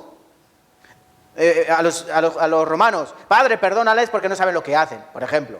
O a María, madre, ahí tienes a tu hijo, ahí tienes a tu madre. Otra, ¿no? Al que estaba crucificado a su lado, ¿en verdad te digo que hoy estarás conmigo en el paraíso? Son frases muy importantes. Consumado es, tetelestai. O Padre, en tus manos encomiendo mi espíritu. Son frases fundamentales. Pero tengo sed. Parece que está sacado fuera de contexto. No, está en el contexto adecuado. El tener sed era la máxima representación de que Él era hombre. Si hubiese sido solo Dios, no habría tenido sed. Pero Él era hombre como tú y como yo. Y como esas personas que hemos experimentado esa sed tremenda en un trauma donde pierdes mucha cantidad de sangre. Él necesitaba tener la boca húmeda para decir, consumado es. Y Padre, en tus manos encomiendo mi espíritu. Si no, sin esa agua o ese vinagre que le pusieron en sus labios, no podría haber dicho esas palabras tan sublimes, porque Él era humano, pero era divino. Perros me han rodeado, me han cercado cuadrilla de malignos, horadaron mis manos y mis pies, agujerearon mis manos y mis pies. Contar puedo todos mis huesos, entre tanto ellos me miran y me observan, repartieron entre sí mis vestidos y sobre mi ropa echaron suertes. Aquí está detallada lo que fue la muerte de Cristo en la cruz. Versículo 27, se acordarán y se volverán a Jehová todos los que confiesen de tierra. Y todas las familias de las naciones adorarán delante de ti. Versículo 31, vendrán y anunciarán su justicia. A pueblo no nacido aún, anunciarán lo que él hizo esto. ¿Qué ocurrió en la cruz? En la cruz todo el pecado de toda la humanidad fue saldado. ¿Entiendes eso? Es como, vamos a ponerle precio al pecado. ¿Cuánto vale un pecado? ¿A cómo va? Las patatas van a 1,15. ¿Cuánto vale un pecado? Fernando, ¿cuánto vale un pecado? Ponle precio. 1 euro. El pecado vale 1 euro. Vamos a poner que el pecado vale 1 euro, ¿sí? ¿Cuántos pecados has tenido tú en tu vida? 1.000 millones. Bueno, pues tú debes 1.000 millones de pecados. ¿Sí o no? Vale, 1.000 millones de pecados debes. Tú, otros 1.000 millones. 1.000 millones. Seguro que aquí debemos unos más y otros menos, ¿eh? Pero todos tenemos una deuda para con Dios, ¿o no tenemos una deuda para con Dios? Todos a lo largo de nuestra vida adquirimos una deuda pecaminosa. Igual que tú a lo largo de tu vida adquieres determinadas deudas con el banco, a tu hipoteca, a tu coche, lo que tú compres. Tú para con Dios cada día estás acumulando deuda, como Estados Unidos. Acumula deuda. ¿Qué ocurrirá? Que si tú mueres sin Cristo, sin aceptar el sacrificio de Cristo, tú pagarás toda esa deuda de golpe en el infierno, toda la eternidad. ¿Y cómo evitar yo pagar esa deuda? Muy fácil. ¿Cómo evitarías tú pagar la deuda de tu hipoteca? Pues si viene alguien y me la paga. ¿O no? Tú debes 30.000 euros al banco. Pero viene alguien a tu banco y te dice, mira, esto ingrésalo a la cuenta de Julián Caballero. Lo que le queda de hipoteca en su cuenta. El banco no te va a pedir explicaciones. Tú le dices al banco, ingrésame esto a la cuenta de Julián Caballero, número tal. ¿Y el banco qué va a hacer? Vale, yo ingreso. ¡Pum! ¿Y qué ocurrirá con mi deuda? Mi deuda estará saldada. ¿Y yo qué haré? Me han pagado la hipoteca. Pues vaya. Yo quería que me compraran un coche. ¿Tú harás eso? No, vaya, toma. Ahora sí que me voy de vacaciones. No. Dar gracias, ¿no? Gracias. Bueno, pues lo que hizo Cristo es mucho mayor. Porque el dinero va y viene. Pero es que la deuda que tú y yo adquirimos con Dios no la podemos saldar por nuestros medios. Por eso tuvo que venir Cristo a hacer el pago. ¿Por qué? Dice la palabra, Él es la propiciación por nuestros pecados. Y no solo por los nuestros, sino por los de todo el mundo. ¿O no dice eso la Escritura? Primero de Juan dice, Él es la propiciación, Él es el pago. No por nuestros pecados, sino por los de todo el mundo, desde el primer hombre hasta el último. Eso es la grandeza del Evangelio que hay que comprender y aceptar, que Cristo murió por todos los pecados. Por eso es una buena noticia. Pero ¿qué ocurre? Que a veces no interesa esto. Porque esto no nos enseñan en todas las iglesias. Porque no conviene que la gente entienda que son libres, que hay una libertad con la que Cristo nos hizo libres. Y es mejor tenerte sometido al miedo de la condenación. O te portas bien, o te sujetas a la palabra, o vas a ir al infierno. Es una manera de manipular. ¿O no? ¿Sí? Te someten. Pero Cristo murió por nuestros pecados. Qué hermoso pago. Primera de Juan 2:2. Él es la propiciación por nuestros pecados, no solamente por los nuestros, sino también por los de todo el mundo. Primera de Juan capítulo 4, versículo 10. En esto consiste el amor, no en que nosotros hayamos amado a Dios, sino en que Él nos amó a nosotros, envió a su Hijo en propiciación por nuestros pecados. Propiciación, la palabra propiciación la tengo apuntada en el griego, hilasterión, significa el medio con el que se debe llevar el pago. ¿Hay un pago? Sí, hay que hacer un pago. Eso se llama la expiación. Y hay que utilizar un medio. Eso se llama la propiciación. ¿Tú cómo llevas el pago de tus deudas? En euros, ¿no? ¿Y cómo pagas? ¿En efectivo o con tarjeta bancaria, con tarjeta de crédito? ¿Con qué pagan? ¿Con tarjeta? Bueno, pues la tarjeta es el medio, ¿no? Bueno, pues la propiciación, Cristo, es el medio con el que Dios paga. El medio a través de su sangre. ¿Y qué lleva a cabo? La redención. ¿Saben qué significa la palabra redención? La compra. Hace efectivo el pago, la compra, a través de su preciosa sangre. Dice la palabra, ¿no? Él nos compró. ¿Cómo? Por medio de su preciosa sangre. Porque Él llevó a cabo la deuda.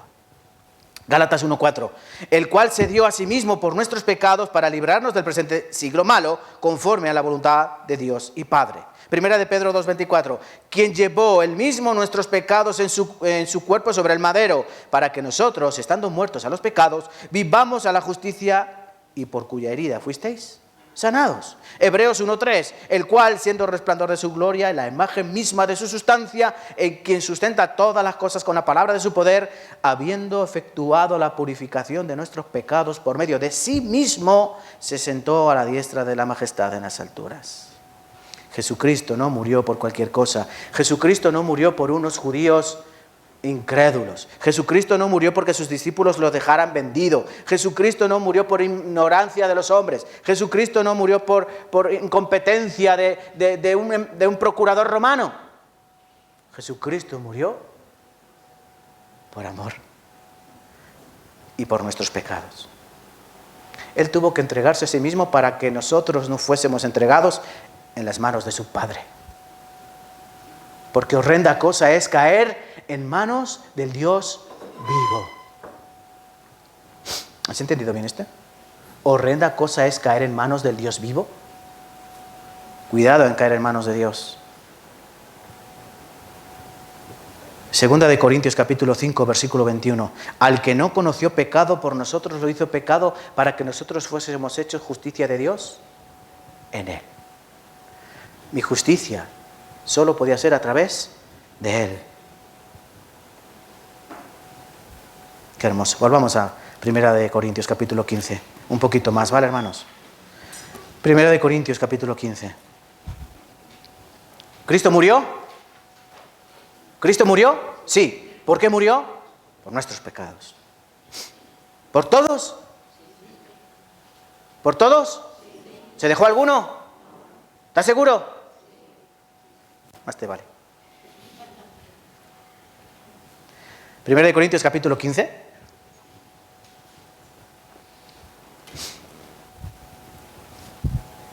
Primeramente os he enseñado lo que asimismo recibí. Cristo murió por nuestros pecados conforme a las Escrituras. Hemos visto Isaías 53, hemos visto Salmo 22.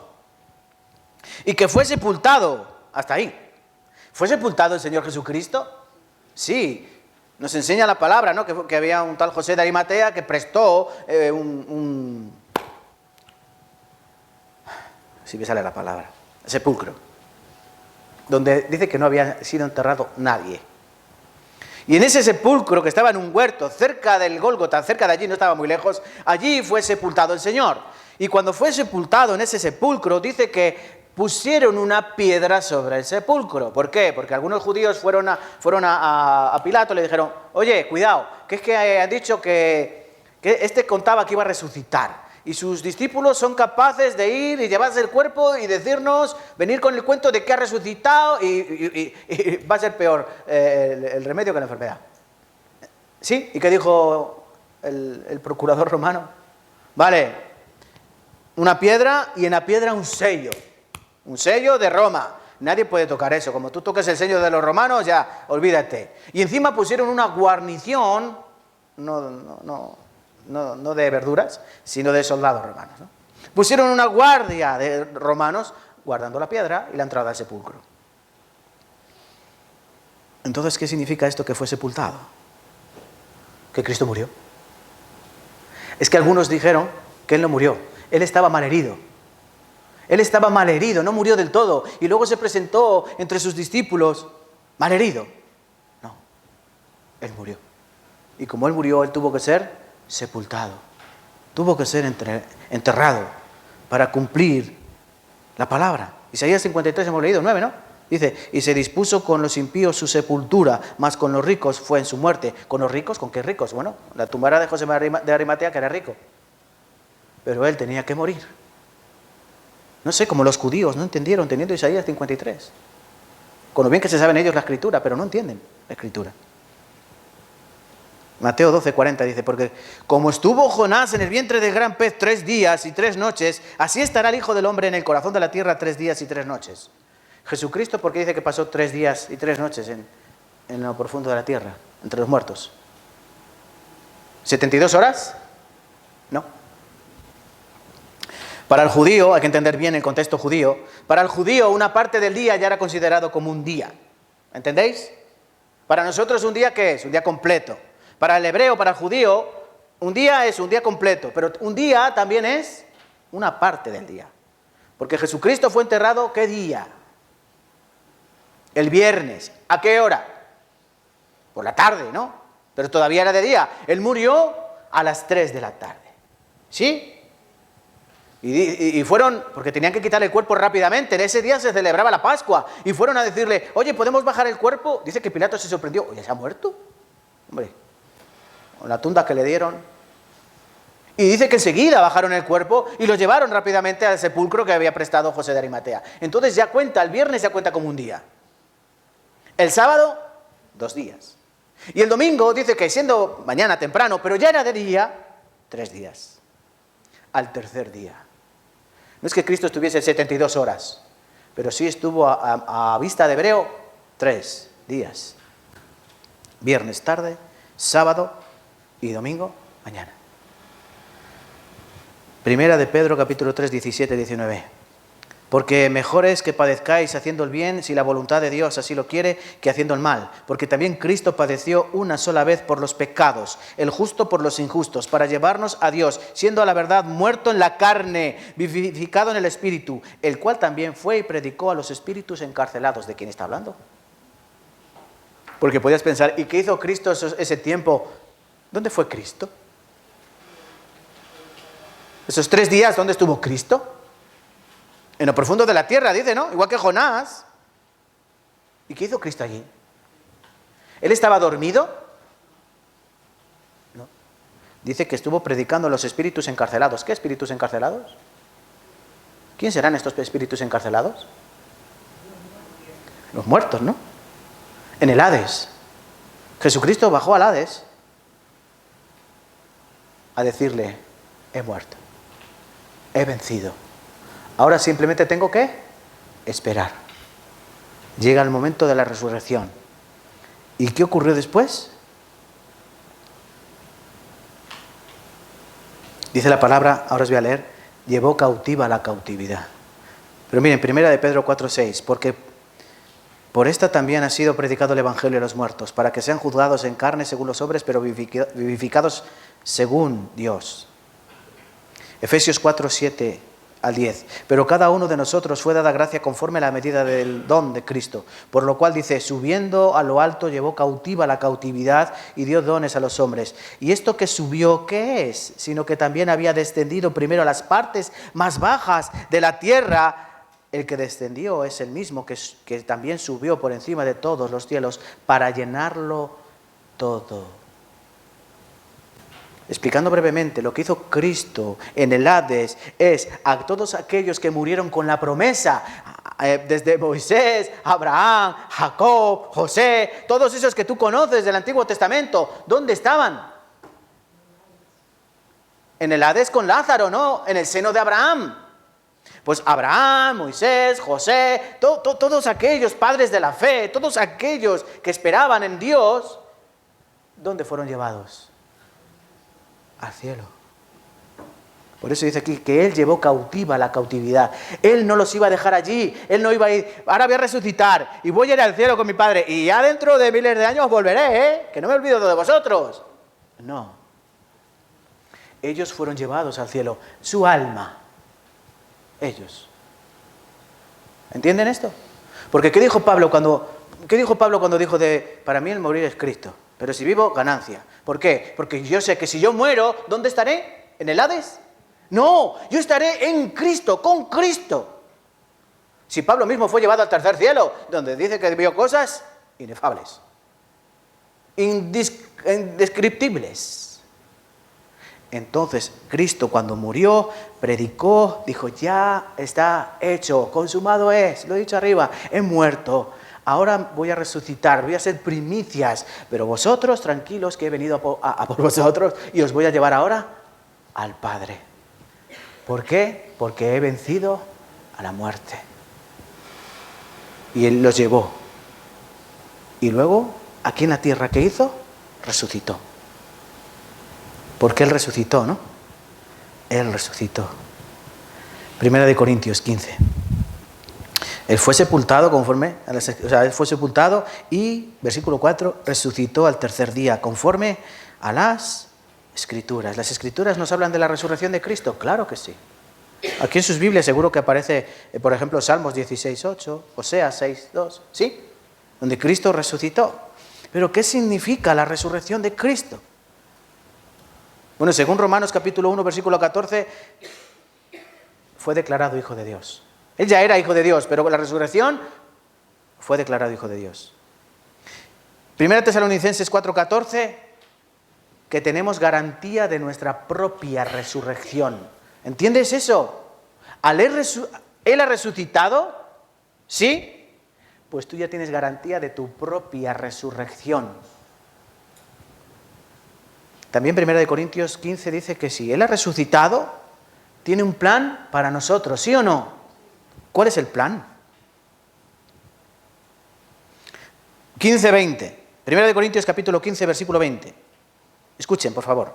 Mas ahora Cristo ha resucitado de los muertos. Primicias de los que durmieron es hecho. No malinterpreten, vuelvo a decir, durmieron. Dormir no significa que cuando tú mueres, tu alma ronca. No. Dormir es que tu cuerpo está dormido parece que está dormido, está muerto. Es una manera poética de representar la muerte. Ellos duermen. Pero el alma está viva, ya saben.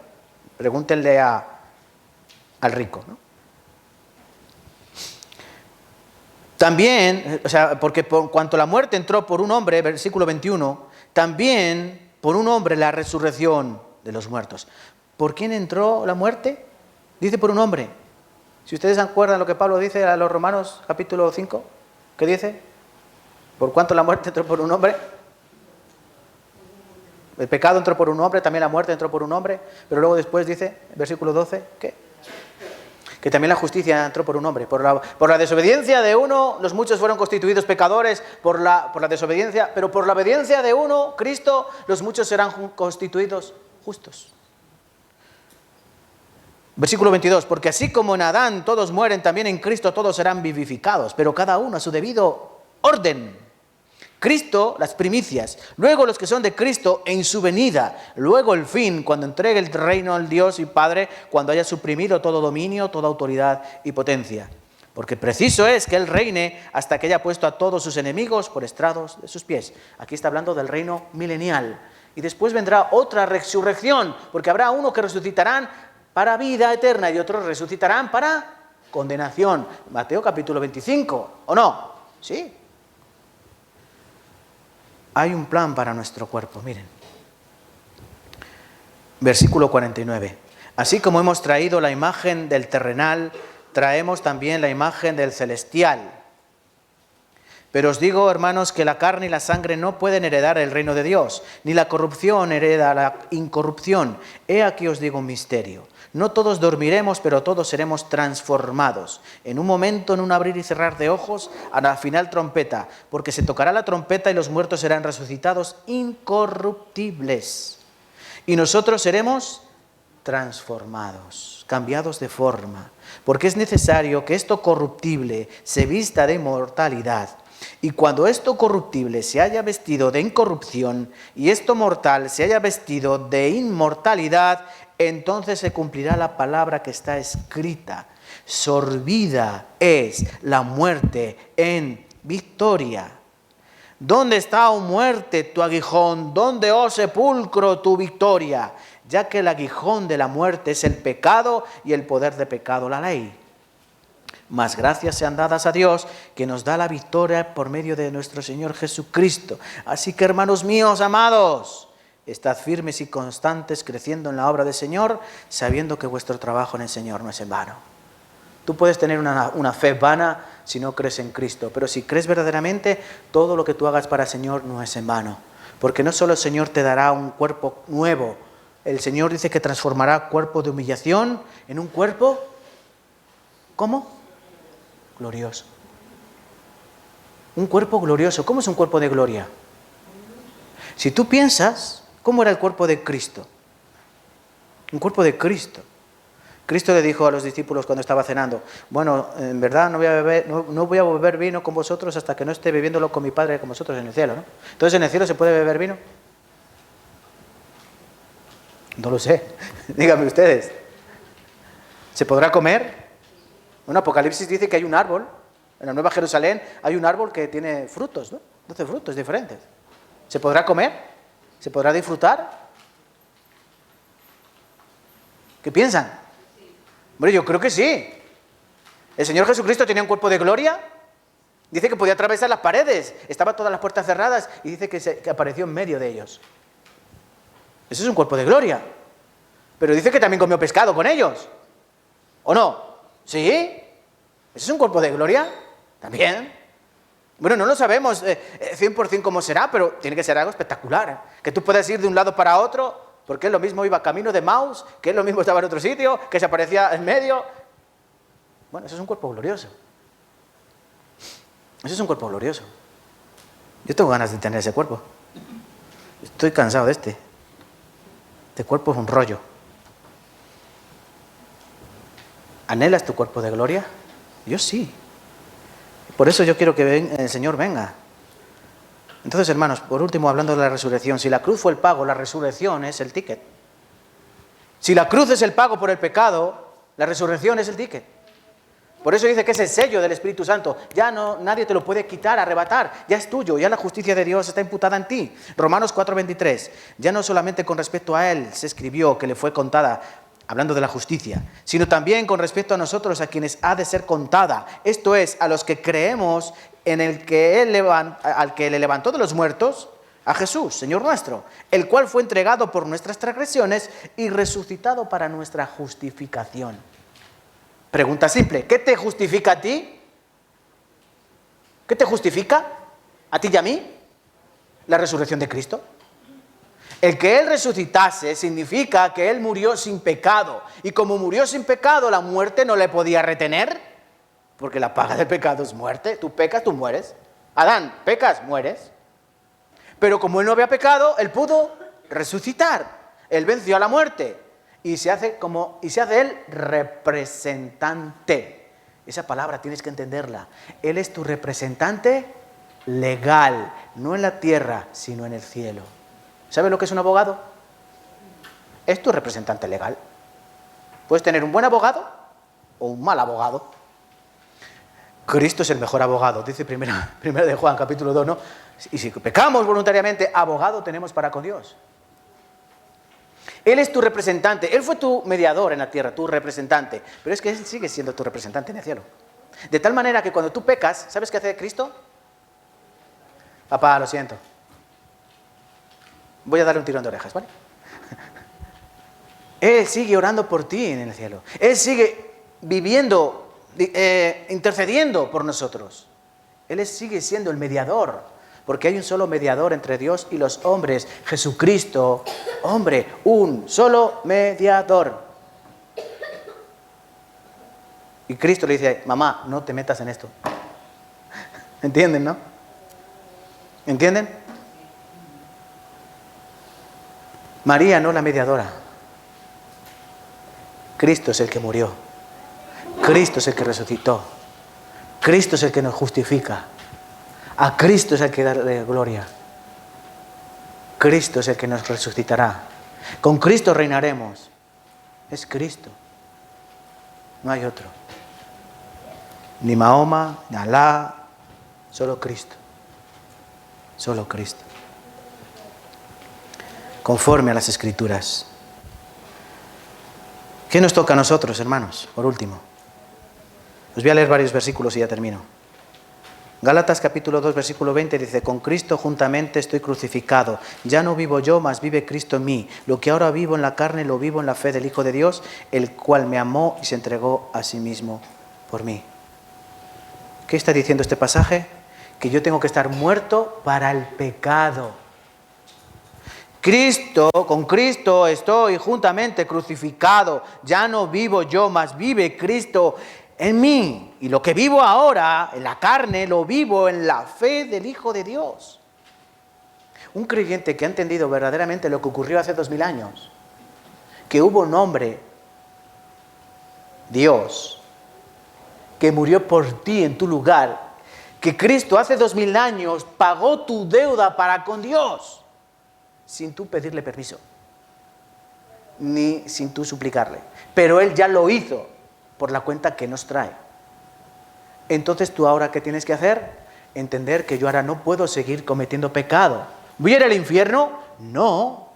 Pero si verdaderamente has entendido lo que costó, no vas a vivir en pecado, sino que vas a pasar un proceso llamado santificación, que cada día vas a cometer menos pecados. Hay que entender bien esto. Una persona a lo largo de su vida, ¿cuándo comete más pecados? Cuanto mayor eres, más pecados cometes, ¿o no? Sí. ¿Por qué? Porque te vuelves un experto en decir mentiras, ¿o no? En engañar, en fingir, y por dentro cada vez hay más pecado. Cuanto te vas haciendo los hombres, cuanto más mayores, ¿qué? ¿Mirarán menos a las chicas o más? Más viejitos verditos nos volvemos, ¿no? Por ejemplo, te vuelves... La vida te enseña a... El que no avanza, el que no tranza no avanza, ¿no? Dice por allá. Si no haces trampas, no va bien en la vida, empiezas así con pequeñas tretas y luego ya un poquito por aquí, un poquito por allá, y robas un poquito por aquí y ni pestañeas. Yo no. Sí. ¿Se acuerdan la mujer que fue cogida en adulterio, fue traída a Cristo? Maestro, la ley dice que toda mujer cogida en acto de adulterio debe ser apedreada. ¿Qué hacemos con ella? ¿Empezamos de piedras? Y el Señor dice que escribía en el suelo, ¿no? Y luego se levantó y dijo, el que esté libre de pecado que tire la primera piedra. Y qué curioso que dice que desde los más mayores hasta los más jóvenes, ¿quiénes fueron los primeros que tiraron la piedra y se fueron? Los mayores, los viejos. ¿Por qué? Porque son los que más pecados tenían y los que dijeron, tengo más que callar. Y los viejos empezaron a tirar las piedras y se fueron. Y luego los jovencitos. La norma natural es que cuantos más años tienes, más pecados acumulas y más pecador eres. Pero el cristiano es al revés. Cuanto más tiempo pases en Cristo, menos pecados vas a cometer. ¿Por qué? Porque ya no vives tú, sino que Cristo vive en ti. Y su Espíritu Santo te va a guiar a ser cada día menos parecido a ti y más parecido a Cristo. ¿Quieres saber que un cristiano es cristiano? Observa su vida Si ves que cada vez comete menos pecados, va bien, el fruto es bueno, el árbol es bueno, el fruto es bueno. Si ves que sigue cometiendo pecados o cada vez más, sigue siendo el viejo hombre, no hay ningún cambio, no hay salvación. Nosotros tenemos que buscar, es como la luz de la aurora, ¿no? Que va en aumento hasta que el día es perfecto. Ser santos, porque vuestro Padre es santo. La Biblia nos advierte. Muertos al pecado. Romanos 6:4. Porque somos sepultados juntamente con Él para muerte por el bautismo, a fin de que, como Cristo resucitó de los muertos por la gloria del Padre, así también nosotros andemos en vida nueva. Hemos sepultados con Cristo. El bautismo significa que el que sale del agua quiere vivir de diferente manera. Deja de hablar como hablaba, deja de hacer lo que hacía. Deja los pecados atrás y se despoja del viejo hombre, sepultados para nueva vida. Colosenses también dice 3:1. Habéis resucitado con Cristo, buscad las cosas de arriba donde está Cristo, sentado a la diestra de Dios. Hemos sido resucitados para vivir por Él. Entonces, hermanos, ¿qué tenemos que hacer? Vivir para Cristo, porque Cristo murió por nosotros. ¿Cristo murió? ¿Y Cristo resucitó? ¿Para qué? Para nuestra justicia, para con Dios. De tal manera que un hombre muere en Cristo y se encuentra delante de Dios y que dice: es que he sido bueno, es que he ido a la iglesia, he dado diezmo. No. Cristo murió por mí. La sangre de Cristo, Dios la verá en ti. Ah, tú también eres de mi Hijo amado. Sí. Pasa al reposo de tu Señor. Y si alguno llega con su propia justicia, no, yo es que es afuera. Apartadlo de mí. Hacedor de maldad. Tan sencillo, ¿verdad? Pero tan complicado para entender por algunos hombres. Cristo murió por los pecados y Cristo resucitó para nuestra justicia. Hay que entenderlo eso. ¿Vale? Por favor. Recuerden, nosotros estaban allí. ¿Estábamos nosotros allí hace 2000 años? Sí. Allí estabas tú. ¿Sabes quién eras tú? Mira, el día que entraba a Jerusalén, tú eras el burro. Escuchen, nosotros, cuando Cristo entró en Jerusalén, ¿quiénes éramos? Los que clamaban, Hosana, Hosana al hijo de David. Nosotros éramos el burro, el que no entendía nada. O el que lo entendía todo, ¿no? Cuando estaban crucificando a Cristo, ¿quiénes éramos nosotros?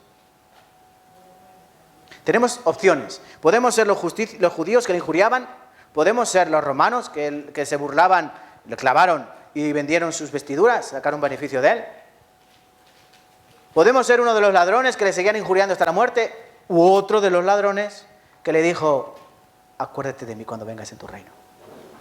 ¿Qué opción creen? ¿Estábamos allí? Sí, nosotros somos ese ladrón que al principio de la crucifixión le dijo: sálvate y sálvanos, pero con el paso de las horas, viendo la cercanía y recordando a Cristo lo que él había dicho, le dijo: Señor, acuérdate de mí cuando estés en tu reino. Respuesta de Cristo: ahora sí, ahora. En verdad te digo que hoy estarás conmigo en el paraíso. Hoy tú y yo juntos estaremos en el paraíso, no durmiendo, no, tú y yo. Y no solo tú y yo, muchos más antes de ti vinieron a Dios. Estaremos en el paraíso. En el Hades, en ese lugar de refugio, en el seno de Abraham, ahí estaba el paraíso, que fue llevado a los cielos. Hoy, no mañana, o como dice José Mota, no, mañana, no, hoy estarás conmigo este día. Eso somos tú y yo. Nosotros estábamos allí. Nosotros estábamos allí de muchas maneras. Voy a poner una alabanza, si me permite. Bueno, no es una alabanza, una canción, para terminar. Habla de esto, ¿vale? ¿Sí? Sí, pastor. Vale. Ya llegamos al fin.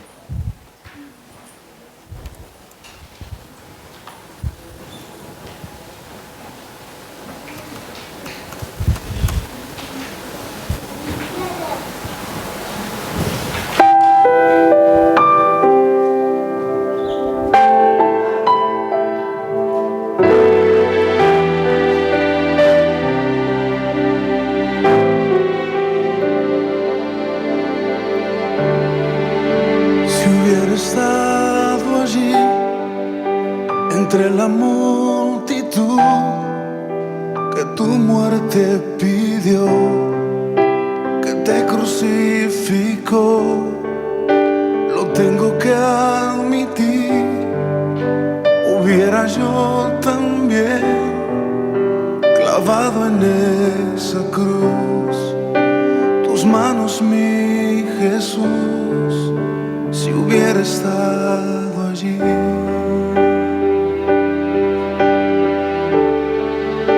Pensándolo más bien, también yo estaba allí. Yo fui el que te escupió y tu costado hirió. Pensándolo más bien, yo fui el que coronó de espinas y dolor tu frente, buen Señor. También yo estaba allí.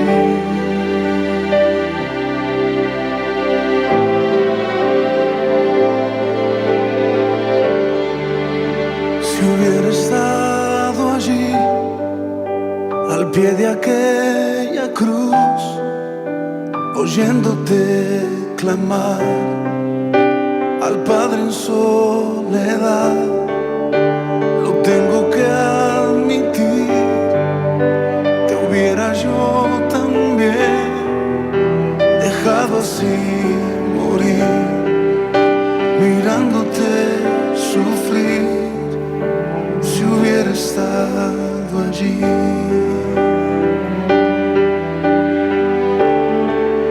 Pensándolo más bien, también yo estaba allí.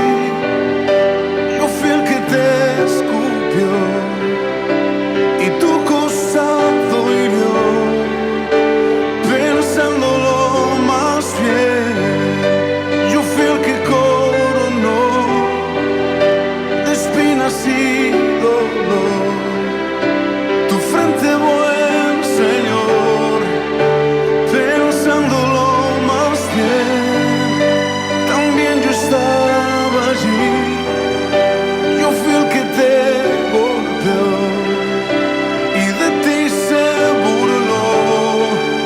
Pensándolo más bien, yo fui el que te azotó, yo fui el que laceró tu espalda, mi Señor. También yo estaba allí.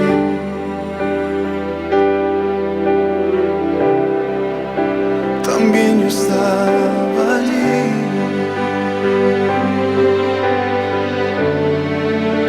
También yo estaba allí.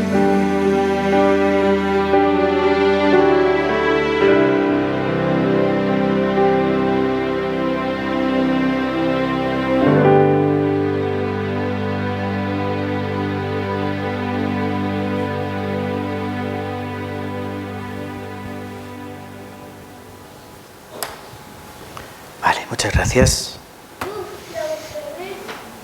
Cada pecado que tú has cometido, ¿dónde estaba? Ahí. Fue añadido, ¿no?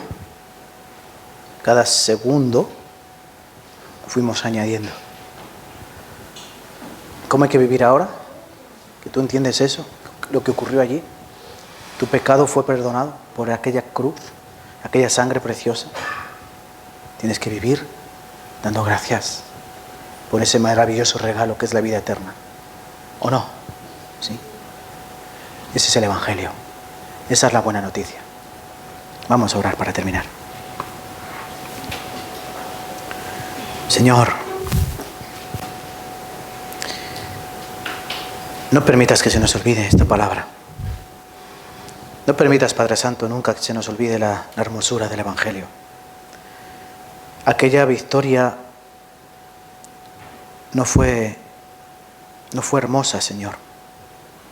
Aquella victoria más bien fue dolorosa, fue angustiosa, fue sangrienta. Pero después de 3 días, Padre Santo, el grito fue clamado. Sorbida es la muerte en victoria. Aquel día de la resurrección de nuestro Señor Jesucristo, surgió del cielo un clamor. Se ha dado libertad a los cautivos. Se ha cumplido la voluntad del Padre. El Hijo amado se sentó a la diestra del Padre y regirá al mundo con justicia, con vara de hierro. Ahora nosotros, Señor, los que comprendemos el mensaje de la cruz y la verdadera realidad de la resurrección de los muertos, ayúdanos a que cada día podamos vivir por esto, no por nosotros, no por nuestras comodidades, no por este mundo que cada día está más putrefacto y más perdido, más olvidado. Ayúdanos a que cada día podamos representar en nuestro caminar a Cristo, porque Él fue nuestro representante en esta tierra para con Dios. Y Él nos ha preparado un lugar en los lugares celestiales para estar con Cristo Jesús. Él nos ha dado una ciudadanía nueva y Él nos ha dado un nombre nuevo. Ayúdanos a que podamos vivir solo con esa esperanza, Señor. El tiempo se acerca y la noche pronto llegará a este mundo que niega con todo su corazón a Dios y niega con todo su corazón la obra misericordiosa de la cruz. La religión es vana, la religión está vacía, llena de imágenes y simplemente de momentos efímeros que nada tienen que ver con Dios. Ayuda, Señor, a que los cristianos seamos verdaderamente luz en el mundo y ayúdanos a prepararnos para ese gran día de victoria en el cual los cielos y la tierra rugirán y toda rodilla se doblará ante ti, Señor. Los poderosos, los sublimes, reyes, emperadores, presidentes, gobernantes, todos claudicarán ante el único y soberano Rey de la tierra y Rey del universo. Aquel día estaremos contigo, Señor. Ayúdanos a que vivamos con esta esperanza. Te lo pedimos en el nombre de Cristo Jesús. Amén.